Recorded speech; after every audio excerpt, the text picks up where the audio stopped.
देवभूमि उत्तराखंड मुख्यालय जिला उत्तरकाशी का दौरा करे मेरी टीम आज। जिस जगह पर हूँ दक्ष क्लासेस, बिल्कुल ग्राउंड जीरो पर है मेरी टीम आज और हम जाने का प्रयास कर रहे हैं।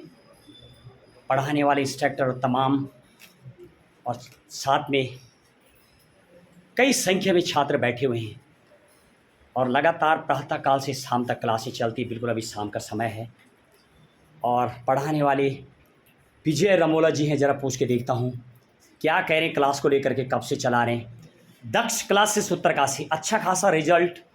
जब मेरी ग्राउंड रिपोर्टर टीम मार्केट का दौरा कर रही, कई जगह पर हम दौरा कर रहे हैं कोचिंग की, यदि मैं बात करूं, लगातार कई साल से रिजल्ट दे रहे हैं। रमोला जी आपका बहुत बहुत स्वागत है। रमोला साहब क्या बोलेंगे आप यहाँ पर जो लगातार शिक्षा में आपके द्वारा क्रांति लाने का जो प्रयास किया जा रहा, क्या ये पूरी क्रांति तेज़ी से फैल रही है या कहीं ये तो नहीं कि ये क्रांति सिर्फ समय तक होती है जब पोस्टें निकलती है? जी बावड़ा जी, सबसे पहले मैं आपका बहुत बहुत धन्यवाद करना चाहूँगा कि आप हमारे यहाँ आए। और जहाँ तक आपका प्रश्न था कि जो शिक्षण संस्थान में जो क्रांति है या सीजनली है या लगातार है, तो इस पर मैं सबसे पहले आपको ये बताना चाहूँगा कि मुझे यहाँ पर 8 साल पढ़ाते पढ़ाते हो चुके हैं। 8 साल से अधिक समय हो चुका है, लेकिन शुरू के दौर में और वर्तमान के इस दौर में विद्यार्थियों में काफ़ी बदलाव देखने को मिला है। सबसे बड़ा बदलाव ये था कि आज से करीब 7-8 साल पहले जो विद्यार्थी पढ़ने के लिए आते थे वो उसी टाइम आते थे जब भर्तियां नज़दीक होती थी और 2-3 महीने पढ़ते थे, भर्तियां निकल जाती थी, फिर उसके बाद घरों में चले जाते और फिर अन्य कामों में व्यस्त हो जाते। लेकिन आज का जो युवा है, आज की जो छात्र छात्राएँ हैं, ये काफ़ी जागरूक हो चुकी हैं और भर्ती चाहे कभी भी आए, ये निरंतर तैयारी करने लगी हुई है। भर्ती चाहे आज आए चाहे 1 साल बाद आए, कंटिन्यूटी है आज छात्र के अंदर। रमोला साहब ऐसे कितने परसेंटेज विद्यार्थियों की संख्या है जो लगातार काफ़ी लॉन्ग टर्म तक आपके साथ जुड़े रहते हैं? हमारे पास तो जो भी छात्र छात्रा आते हैं, एक दिन के लिए तो कोई भी नहीं आता है, सब लंबा छोड़ करके आते हैं। कम से कम 6 महीने साल भर के लिए तो प्रत्येक स्टूडेंट यहाँ पर आता है। बहुत कम इक्के दुक्के होते हैं जो 1 महीने या 1.5 महीने ही आ पाता है, और वो भी उनकी घरेलू समस्याएं होती हैं, उस वजह से नहीं आ पाता। अच्छा रमोला जी, ऐसे भी जानने को मिलता है जब हम मार्केट में दौरा करें, बहुत सारी स्टूडेंट, शायद 40% से ज़्यादा विद्यार्थी मुझे ऐसे भी नजर आए जो एक कोचिंग से दूसरे कोचिंग में टप्पा लगाते, कभी दिशा में तो कभी दक्ष में तो कभी सक्सेस में। ये संख्या भी बहुत ज़्यादा है, ये वजह क्या है, क्या बताएंगे आप? अब इसमें तो असली वजह वही जानते होंगे जो इधर उधर जाते हैं। जहाँ तक जिन छात्र छात्राओं का हमसे परिचय है, जो हमसे कनेक्ट हैं, जो हमारे पास आ जाता है, वो कहीं दूसरी जगह जाने का तो नाम ही नहीं लेते हैं। हम अपनी तरफ से पूरी तैयारी करवाते हैं और 100% रिजल्ट दे रहे हैं और अभी देंगे भी। रमोला साहब आपकी जो टीम है जी, धर्मपाल जी आपके साथ हैं, जी, पयाल साहब हैं, बहुत स्ट्रॉन्ग टीम। लगभग टोटल कितनी टीम आपके साथ पढ़ाती हैं आप? जी, हमारी जो टीम है यहाँ पर, टीम हमारी 2 प्रकार की है। एक परमानेंट टीम है राइट, और एक ऐसी टीम है जिसकी आकस्मिक आवश्यकता पड़ती है टाइम बीइंग के लिए जब पोस्टें आती हैं। जब पोस्टें आती हैं। अच्छा ये बताएं आप, अमूमन रमोला साहब जो आप तैयारी करवाते हैं जी, वो किस कैटेगरी के, एसएससी लेके एलटी को, ये सब क्या है, मतलब किस टाइप? बावड़ा जी, मैं आपको बता दूं कि हमारे यहाँ जो तैयारी होती है, उत्तराखंड में जितने भी राज्य लोक सेवा आयोग का हो या संघ लोक सेवा आयोग का हो या फिर कर्मचारी चयन आयोग का हो, जो भी एक दिवसीय प्रतियोगिता परीक्षाएं होती है, सभी प्रकार की तैयारियां हम लोग यहाँ पर करवाते हैं। और हमारी पूरी टीम इसको लेकर के बड़ी सिंसियर हैं और बड़े तन मन धन से सभी लोग जो हैं एक टीम के रूप में उभर करके सामने आए हैं और बहुत बढ़िया रिजल्ट हम लोग दे रहे हैं। रमोला साहब क्या मेरी बात, बहुत बहुत धन्यवाद आपके लिए। लगातार आपका प्रयास जारी, क्रांति लाने का आपका प्रयास। ऑनेस्टली आप बता रहे हैं कि वनडे एग्जाम पर मोस्टली आप फोकस करते हैं। कई जगह पर जब हम दौरा करते हैं देश का, चाहे जयपुर हो या हरिद्वार हो या हल्द्वानी हो या मैं कई जिलों की बात कर रहा हूँ इंडिया की, चाहे हिमाचल हो या राजस्थान, बहुत छोटे जिले, हिसार हो, कहीं वहाँ लिखा रहता है कि आइए यूपीएससी के एग्ज़ाम निकाले, पीसीएस के निकाले। क्या वास्तविक उन जगहों पर पॉसिबल है कि पीसीएस तक पढ़ाते होंगे?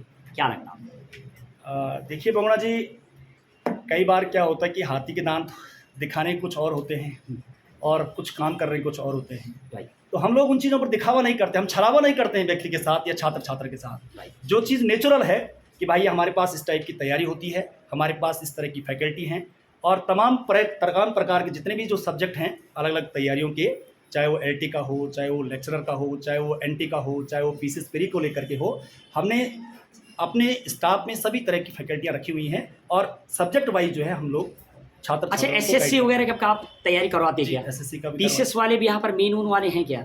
मेंस का तो सर होता है लेकिन सीजनली होता है, मतलब ऐसा नहीं है, ऐसा परमानेंटली नहीं है। अच्छा, क्या आप मेरी इस बात से सहमत है? जब हम कई जगह पर दौरा करते हैं वास्तविकी, जी इस तरीके से लिखा होता है लेकिन वो काफ़ी टफ हो जाता है। आप शायद जब तैयारी करते हैं, पढ़ाते हैं, जी ये तो ऐसा टफ तो है ही, मेरे ख्याल से नामुमकिन है। उसमें एक एक टॉपिक होते हैं यूपीएससी के, यदि मैं बात करूँ तो। जी जी या आईआईटी की बात कर रहा हूँ, आईआईटी भी not easy exam, so it is very hard to be the having that type of team work. चलो एनीवे, रमोला साहब, मैं ये बात कर रहा था, यहाँ पर आप देख रहे हैं, आप चाहें तो यहाँ पर बहुत कम फीस मिलती है, और मैंने तो स्वयं पढ़ा है, जो मैं जानता हूँ, और मैं तो बाहर भी पढ़ाता हूँ। अमूमन यहाँ पर छात्र ऐसा बहुत करता है, 12 तारीख को आता है, 17 तारीख को गांव चला जाता है, पूरा महीने खा डालते हैं, फीस भी नहीं देते, फिर भी आप पढ़ाते। क्या पेड़ है आपके यहाँ पढ़ाने? पैसा ज़्यादा है, देहरादून तो पैसा है, फिर भी आप पढ़ा रहे हैं। आखिर what is the pain you are having to teaching over? क्यों आप यहाँ पढ़ा रहे हैं? जी भावना जी, ये तो आपने बहुत दिल की बात ले ली मेरी। ये आपने बहुत अच्छी बात कही है। यहाँ पर होता क्या है स्टूडेंट को लेकर के कि बच्चा शुरू में आता है, 10-12 दिन पढ़ता है, और उसके बाद 10-12 दिन के बाद 1-2 दिन जो है हो सकता है शादी विवाह में चल जाए या घर में कोई घरेलू फंक्शन उस वजह से ना आए, और फिर 10-12 दिन बाद या 4-5 दिन बाद जब आता है तो बोलता है कि मैं तो सर 10-15 दिन आई नहीं या आया नहीं, तो मैं फ़ीस किस हिसाब से दूँ? तो हमने तो पहले ही बहुत कम रखी हुई फीस, नॉर्मली फीस 600 रुपये है, कुछ बच्चे 500 भी देते हैं, कुछ बच्चे नहीं भी देते हैं। अच्छा, किसी के पास फीस नहीं होती, लेकिन कैसे कोऑर्डिनेट करते लेकिन हैं? फिर भी हमारी ये इच्छा है कि जो ये धन है या जो ये पैसा है, ये किसी भी छात्र छात्रा के लिए बाधा नहीं बननी चाहिए। किसी बच्चे के पास अगर पैसा है, धन है, तो वो तो पढ़ ही सकेगा। आप फ्री भी कोऑर्डिनेट करते रहो। जी, कुछ बच्चे ऐसे भावना जी कि जिनके पास वास्तव में स्थिति नहीं है देने की, तो हम ऐसे बच्चों का भी वेलकम करते हैं। और यहाँ तक कि आपको अवगत करा दूं कि जब बीच में कोविड का दौर चल रहा था, तो मुझे 2-3 बच्चे ऐसे नजर आए थे कि उनका रूम फीस तो दूर की बात है, जो जहाँ रूम लेकर रह रहे थे वहाँ भी उनके पास देने के लिए नहीं था, खाने के लिए नहीं था। तो हमने अपने संस्थान के माध्यम से, अपने जेब से, अपने निजी खर्चे से उन्हें रूम का रेंट भी दिया है। फीस तो बहुत दूर की बात। अच्छा रमोला जी, बताइए, सपोज आपका इस तरीके से आप मदद करते हैं, लड़का गया, बन गया, LT में निकल गया, may be anyway SSC whatever, और बनने के बाद वो गाइड भी करने लग जाते हैं। ऐसे बहुत सारे स्टूडेंट हैं, हमें फील्ड में रहते हैं, वो टीचर को ही गाइड करने लग जाते हैं कि सर को बोलो फॉर्म भरे, हम तो लग गए, गुरु जी को बोलो। तो आप क्या महसूस करते हैं? ये शब्द सुनने में यदि आता है आपको तो क्या बोलेंगे आप? भावना जी, वो उनके व्यक्तिगत विचार हैं, व्यक्तिगत थॉट है, वो क्या सोचते हैं। लेकिन मुझे सपोज आपको सुनाई दे, तब आपको कैसे लगेगा? क्या रिएक्ट करेंगे आप? क्या बोलना चाहेंगे आप उस छात्र को? अब उस छात्र को मैं यही कहूँगा कि आप अपने विचारों को बदले। आप जिस विचारधारा के साथ आगे बढ़ रहे हैं, वो विचारधारा आपके स्वास्थ्य के लिए अच्छा नहीं है। जो लोग आपको पढ़ा रहे हैं वो काफ़ी सारी तैयारी करके आ रखे हैं और काफ़ी मेहनत से आपके लिए काम कर रहे हैं। आपका ये कहना आपके लिए उचित रहेगा। बहुत बहुत धन्यवाद। अक्सर वो लोग ये करते, देहरादून में जाके ज़मीन लेना एक टुकड़ा, गाड़ी का लोहा ले लेना, ये गाड़ी ले लेना, कोई समाज के लिए काम नहीं करते। शायद मैं ग्राउंड जीरो पे जब सर्वे करता हूँ। रमोला साहब, लास्ट क्वेश्चन, आपको जो अभी पढ़ा रहे हैं आप, क्या आपको लग रहा है आने वाले टाइम में जिस तरीके से यहाँ पर क्रांति आई, बहुत फ्लो है, क्या ये आने वाले समय में कभी ऐसा समय आएगा जब यहाँ पर वास्तविक PCS और UPSC का फ्लो बन पाएगा? क्या डू यू थिंक, कितना टाइम लग रहा है इसके? बिल्कुल बबड़ा जी, बिल्कुल ये प्लेटफॉर्म काफ़ी पहले तैयार हो चुका है और बिल्कुल अब उसका नतीजा आने लग गया है। आने वाले कुछ ही वर्षों में, आने वाले कुछ ही समय में, वैसे तो हमने पूरा तैयार करा हुआ प्लेटफॉर्म, लेकिन मेंस के लिए कुछ थोड़ी सी समस्याएं आ रही हैं। उस समस्याओं को भी हम तुरंत निराकरण कर रहे हैं और जल्दी जो है यहाँ पर UPSC की जो मेंस की तैयारी होगी वो भी यहाँ पर देखने के लिए मिलेगा। रमोला जी, बहुत बहुत शुभकामनाएं आपके लिए है। रमोला जी, विजय रमोला जी, लगातार क्लास ले, बहुत बहुत शुभकामनाएं दिल की गहराइयों से। और हमारे साथ हैं हरि सिंह राणा जी, जरा पूछ के देखता हूँ। हरि सिंह राणा जी MLA का इलेक्शन लड़ा, आपने ब्लॉक प्रमुख रहे और 67 से आप पॉलिटिशियन रहे, कई मंत्री यानी मुख्यमंत्री हुए, केंद्रीय नारायण दत्त तिवारी से लेकर तमाम आपका फ्लोर है। और आज आप देख रहे हैं दाईं तरफ शायद असंख्य में बच्चे बैठे हुए हैं, कई महिलाएं इवन शादीशुदा भी पढ़ने के लिए आ रही हैं। आप अंदाज़ा लगाइए, दूर से आते हैं, कई जगह बाधाएं भी होती है, सड़कें टूटती हैं, पहाड़ धंसते हैं, रोड ब्लॉक हो जाते हैं, इसके बाद भी पढ़ने आते हैं। बहुत बहुत बधाई की बात रही महिलाएं। आप अपने शब्दों में क्या बोलना चाहेंगे राणा जी? बहुत बहुत स्वागत आपका। क्या कहना चाहेंगे? प्रथम तो आप रमोला जी को, आपको धन्यवाद, और आपका भी मैं धन्यवाद देना चाहता हूँ। आपने मेरे को यहाँ अवसर दिया। क्या बोलेंगे आप इन विद्यार्थियों को, खासतौर पर बहुत सारे युवा हैं? हमारे बच्चे जो हैं, सबसे पहले तो मैं अपना परिचय दे दूँ। मेरा नाम हरि सिंह राणा बोलते हैं। अब मेरी उम्र इस वक्त 28 साल की है। 88 एज के हैं ये। और हमारे ओलंपिक के टाइम से देखा इन्होंने दौरा, राज मेडिकल स्टोर है हमारे जब देश आज़ाद हुआ था तब भी देखा था। यस, खैर कुछ यादें बताएंगे आपकी जब देश आज़ाद हो रहा मैं था? इतना बताना चाहता हूँ। आपका भाषण मैंने सुना, जो आपका जनरल का जो भाषण था, लोगों ने जो कर बातें हुई, मैं उन दिनों की बात करना चाहता हूँ आपसे। नॉलेज की बात हो रही है यहाँ।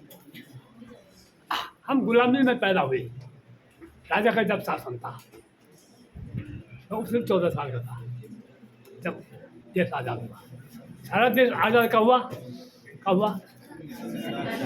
हाँ, 47।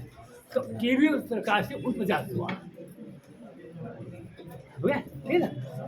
तो हम लोग कोई दशा थी हमारी, प्राइमरी स्कूल, उसके इम्तहान देने के लिए हम टिहरी गए थे।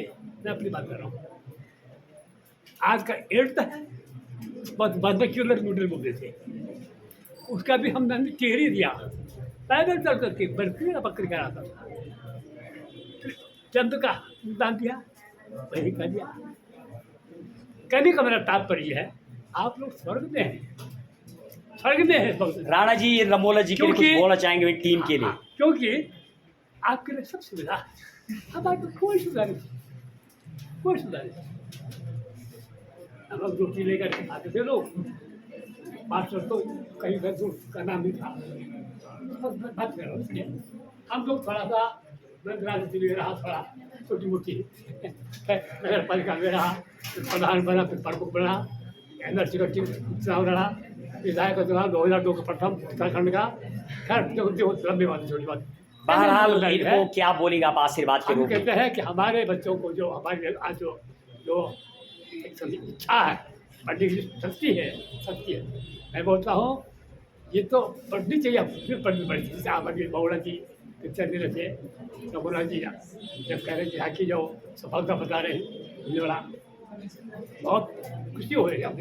आपने मुझे यहाँ पर बुलाया, हमारे बच्चे हैं होने वाले, हमारे भविष्य है आप लोग, तो इनकी मेहनत तो हमारे आज उत्तराखंड में देखो कंसवानित नहीं करती विजेता, खुशी होती है आप लोग। राणा जी, कभी आपको दोबारा बुलाएंगे मंच पर जब प्रोग्राम रहेगा। रमोला साहब, उम्मीद करेंगे कि आप इन बच्चों को आशीर्वाद दें। मैं हम सब रमोला जी को बहुत बहुत शुभकामनाएं आपके लिए।